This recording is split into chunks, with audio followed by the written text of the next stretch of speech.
So, thank you for joining us for our final episode at the end of our very first series of Time to Show Up. And we are going to do this kind of as a grand review episode. We have our little reviews after each interview. We're going to be reflecting on the major themes that have come up across the season. But we thought to give you a little bit of context, Nathalie and I would say a little bit about ourselves, why we're doing this, and how we found ourselves here. Yeah. So, I don't know if you want to kick it off, maybe with our meet cute. I think so, yes. So Aaron and I first met at my book launch, which was quite a few years ago now, and I was just starting to carve my own path in the world of psychology, marketing, persuasive tech, and you were at a very particular point in your journey at that stage. Do you want to say a few words about that? Well, so we famously got to know each other with me being a little bit cheeky at her book launch. I think it's called a heckle. Yeah, it was maybe a little bit of a heckle. And now I realize that the heckle came out of a sense of envy, right? So actually, Nathalie was really important for me in realizing that what I was doing at the time, I was an academic at the time. I was writing a very heavy academic book. It was Social Media Week where we met. Yeah. And Nathalie was talking about this. She had this really beautiful book, like beautifully designed book. And she's talking about social media, which is what I was researching about. And I thought, gosh, there's something that she's doing that I want. Because I loved the therapeutic side of my work, but the academic side of my work was a bit grueling at that time. So that manifested in a cheeky heckle, which I kind of regret now, but it opened up our... I don't regret it. It was a charged moment. And actually, sometimes the charged moments, even if they're a bit like wrangly or whatever, are kind of the punctuation parts of a sentence. Like, it makes you pay attention. Yes. And it did. And then, we ended up becoming very good friends off the back of it. We did. And we had so many conversations, didn't we, over time about which ways our careers were going. We were both creating portfolio careers.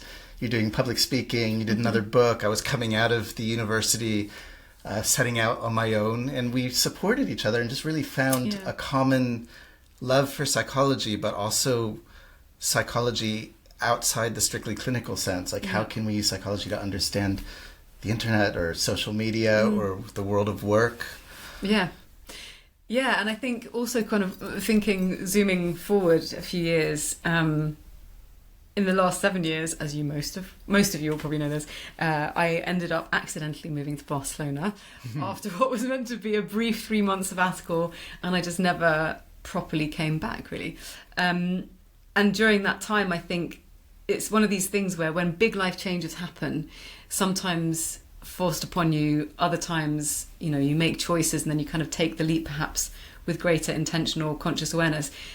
However it happens, it kind of raises a lot of deep questions, including things like, what am I doing with the time that I have? What are other people doing? Like you mentioned with the heckle, what are other people doing that I'm longing for? What would need to be in place in my life to be able to take more risks? And helping each other, right? Yeah. Like you were, God bless her, she was really generous with me after that initial kind of acerbic introduction. We went for cocktails. We ended up on a panel together. I've asked Nathalie for advice over the years. She's asked me for advice over the years. And I think it's a really good example of a kind of, people are afraid to ask, I think, and like a kind of generosity. You had a really great generosity and it was very helpful. We did too. I think we also want to bring this to bear to this podcast and the community we've developed and all of that kind of stuff. And also this kind of, when it comes to generosity, there's obviously it's culturally embedded in terms of the expectations we have about how much we can bring to a conversation or to someone that we are friends with or perhaps that we don't know quite as well, or even family members. But there is something really beautiful and liberating about taking the chance to ask for help from others. And it's something which, at least in British culture, we're not really encouraged to do. And I think for me, at least, there's this kind of very strong urge to just blast my way through that taboo and just be like, what do you need? If I can help you, I can. And so many of my friends from different parts of the world have that too. And it's just without an expectation that we'll each be able to fix each other's problems, so to speak. But there is a generosity that is vibrant and alive and there to be tapped into in interpersonal relationships, but also in our wider webs and communities, which actually is one of the reasons why we set up this community and the Bootcamp, to kind of create a contained environment in which it's safe to ask for help or to offer help. And share experience and what you've learned from failure. And I think when we're talking about generosity, it brings us to our champion interviews, doesn't it? Because yes, it does. They were really generous with us, and we were really clear with them when we announced the project that this was really going to be a personal interview, that we were interested in what they've done, but we were more interested in how they got there in their personal stories. So maybe we take a little bit of time to think about our favorite bits and what we learned and what we want to learn more about. Yeah. So we had to do a bit of prep for this because there was just so much rich kind of content. There's got to be a better word than that. There's so much. Yeah. But we're going to start from the beginning because that's the easiest place to start, with Dr. Ros Watts, and how she was yearning to break out of a traditional working environment, which I think many of us can relate to if we've been there, and kind of wanting to figure out a way forward to break through some of those structural or systemic challenges, and pursue a more aligned path when it comes to individuation and transforming the way that she approached things so that it was more coherent with who she wanted to be and how she wanted to turn up in her work and beyond. What were some of the things that most stood out for you? Yeah, I think with her, I was on a similar story, right? Because we were both in academia. We were both felt a bit hamstrung by academia and moving out of that. So I think it has come up with a lot of interviews about how you... Because those structures also are safe, right? Yeah. So on one hand, they're constraining. On the other hand, they're safe. This will come up in the John Hot Seat interview, right? And so and then I think it's really interesting that her work happens to be in psychedelics. And when people talk about the power of psychedelics, it tends to be their capacity to shake that frame enough that you're like, okay, that was kind of a kick in the pants. You know, I might really need to activate change to keep something alive going. So I thought that was a nice... the content and the process in that one was really interesting. Yeah.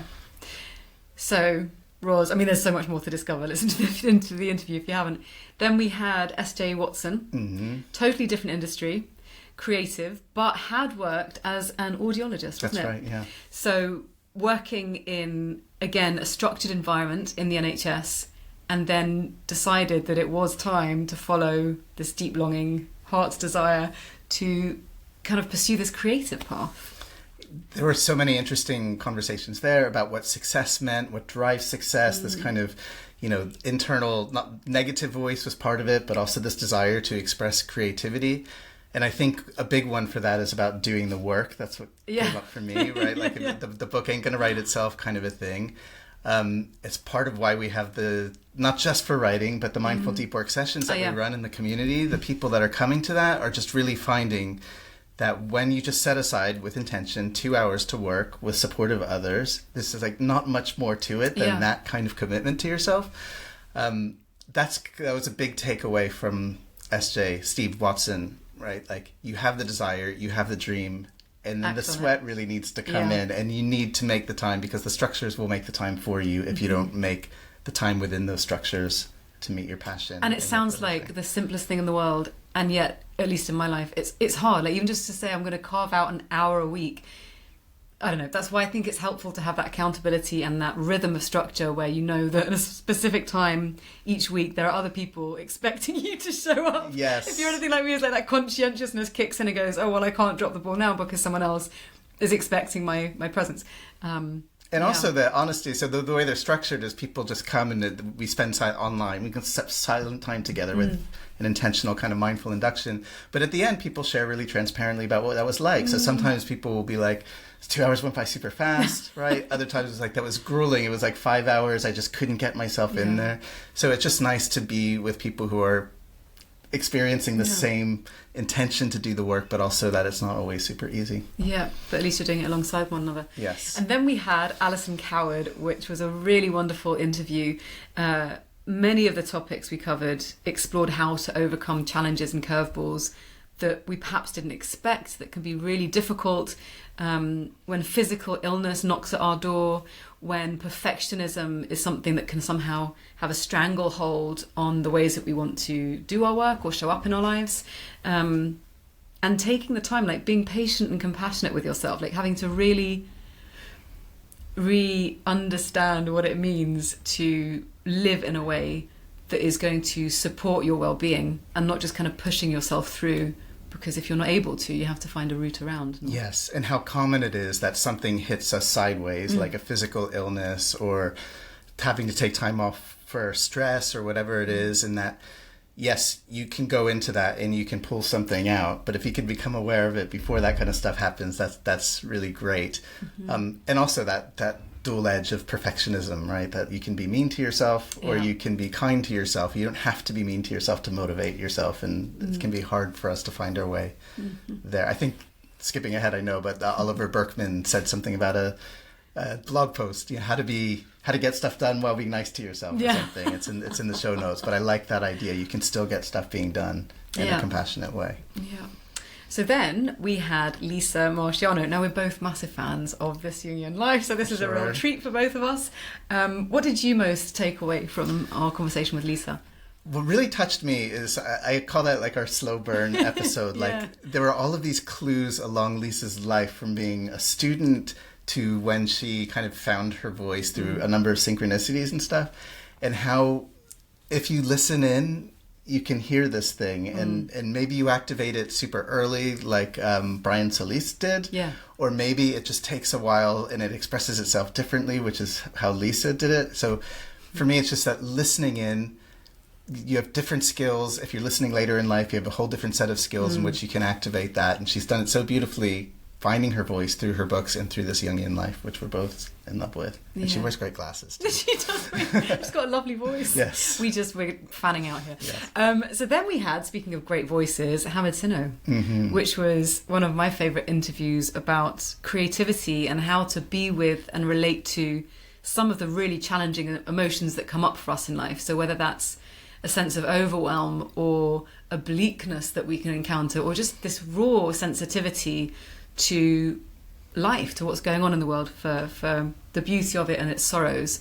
And it was a very tender, moving, powerful exploration of many of these things and how he's managed to navigate this. Again, back to the compassionate sort of sense, like some of these things don't necessarily get resolved because they're part of the human experience. And if you're someone who's more sensitive, the beauty of that with a creative side can be there, but there's also kind of the shadow side that we have to learn to be kind to rather than get rid of. Yes, I think that was the learning for him in a way, right? The pain of being a sensitive human being and just experiencing all that pain, and how you manage that, because you don't manage it by becoming numb, less sensitive. I mean, that then you lose your connection to something. But I think also he threw a lot of our things like backwards in a sense, right? Thinking about it in a very different way. So we often think about expressing your flourishing kind of soul, right, as an intentional kind of a thing. And for him, it was like expressing this creativity first that almost by accident put him in the limelight, right, and brought fame, which had all of these other like really difficult challenges that came along. And it's an interesting puzzle to think about how we activate our creativity, whether with the intention of taking it somewhere or not. You're writing poetry for yourself or for the world, and does it matter? I mean, I think it does, but I think these are some of the questions that arose. Just a quick interjection there, because I know that you like Huberman, cheeky bro. It was a very interesting point that I saw recently between him and Rick Rubin, where Huberman asks, how do you know when you're creating something that it's worth it? And Rick Rubin is like, it's not about it being worth it. Like, you're doing it because you feel the impulse to create. And I think that sometimes gets lost, especially if you're doing something creative and you're getting paid for it. When it becomes your professional career, it can get quite knotty. It's a little bit of a Faustian deal, right? I'd love to do this for a living, and then it becomes a job, and it's like, oh, then there's all that came up in Steve Watson's, right? It's I've got to write 3 more books, and that's like, there's pressure and expectation and managing that. Game of Thrones all over again. Yes.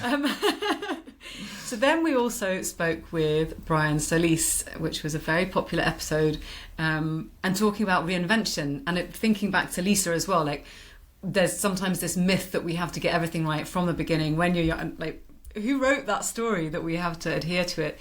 And so thinking about midlife reinvention, carving your path, identifying the trends, the needs of others, and making a career for yourself, kind of a trajectory where you might not know what's coming next because you're blazing the trail. So you kind of, I think of it like almost as, if you're a shooting star and you're in motion, if everyone's coming behind you, they can see the light that's falling behind your tail.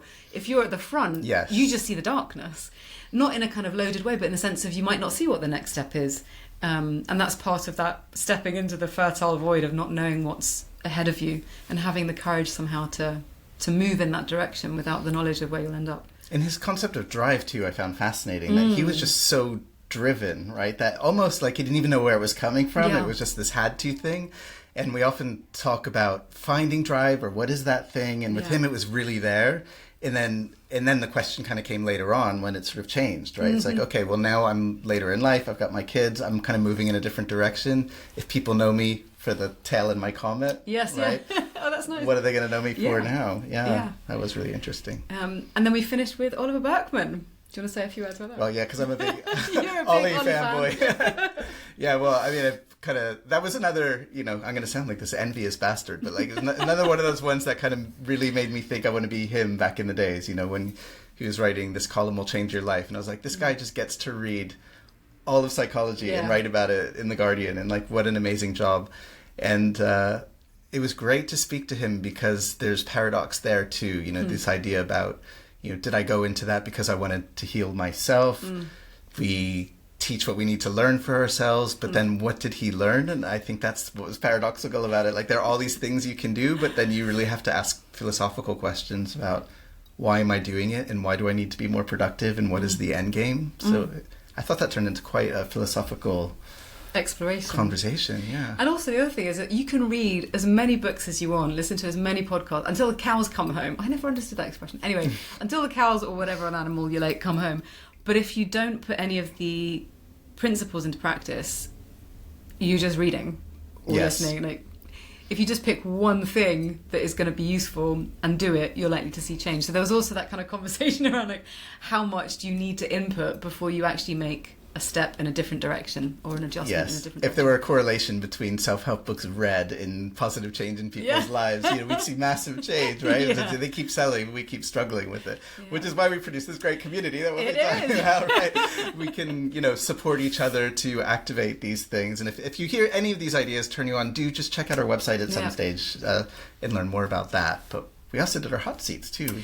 We did do our hot seats. So the hot seats were very courageous folk who were willing to subject themselves to our deep inquiry sessions, who were absolutely amazing. I love them. Me too. And I think they, as far as we've had follow-up sessions, have found these quite valuable. Yes. And our first was Athene, who we also have extra bonus content for because we caught up with her after the review session, which was very exciting. It was very, we won't give the game away, but it was really nice to hear. The game away. Yeah, it turned out terribly for her.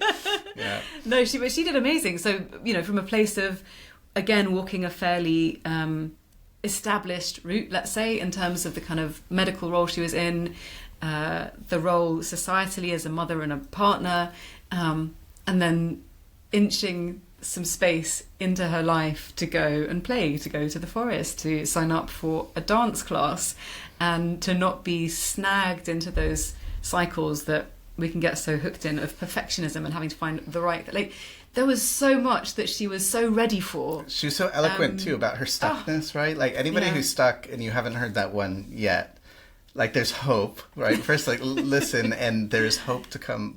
And I guess I want to say just something about the Deep Inquiry interview protocol. So we kind of, like, Nathalie and I worked really hard on this protocol to take people through a journey of understanding how they came to where they are. And Athene was actually our first guinea pig for it. She was. Like, gentle but challenging. And I think it's actually, we've tweaked it along the way, but it's a nice set of ways to go through an experience and really identify what's holding you back and where your risk level is to take that next step. And I think you really hear that in Athene and the follow-up content with her. And actually, now it's on my mind, this is a good time to plug it. If you want to be taken through that kind of deep inquiry, structure, rigor, challenge, and compassionate guiding, we are bringing our members into the hot seat, those who have applied, who want to come in. So if you want to join us in that, you can. Again, just check out timetoshow.org and you'll find your way. So after Athene, we then had John. So John, I feel like there's some reflection in the champion interviews we were talking about that moving from structure into no structure. So he's someone who's been working in quite a high role in a big organization with a lot of responsibility, but a lot of structure, moving out into the entrepreneurial space.